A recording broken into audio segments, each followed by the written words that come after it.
নমস্কার, আবার চলে এসেছি আপনাদের সঙ্গে গল্প করার জন্য। নিশ্চয়ই সকলে খুব ভালো আছেন। তা চলুন এই শীতের সন্ধ্যায় আজ মামদভূতের গল্প করা যাক। বাংলা লোক সাহিত্যের অন্যতম পরিচিত একটি ভূত হলো মামদভূত। এই মামদভূত কিন্তু পুরুষ ভূত, যারা সাধারণত কবরস্থান, পুরনো বাড়ির আশেপাশের বড় গাছ, ফাঁকা বিল বা পরিত্যক্ত কুয়োর আশেপাশে বসবাস করে এবং যখনই সেখান দিয়ে কোনো মানুষজন যাতায়াত করে তখন তারা বিভিন্নভাবে তাদের ভয় দেখায়। গুগল সার্চ করলেই জানতে পারবেন যে এই মামদভূতকে হিন্দু বলে ভাবলেও এরা কিন্তু মুসলমান ভূত।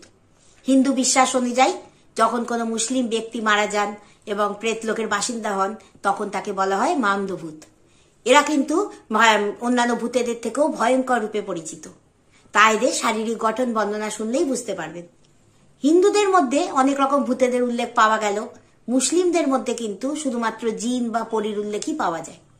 এই মামদভূতের গায়ের রং সাদা, এদের ওপরের দিকটা মোটাসোটা হলেও নিচের দিকটা ক্রমশ সরু হয়ে লেজের মতো, অনেকটা ধোয়ার মতো। এরা কেউ কেউ মাথায় টুপি পরে এবং কারুর কারুর লম্বা লম্বা দাড়িও থাকে, অনেকটা আলাদিনের জিনের মতো।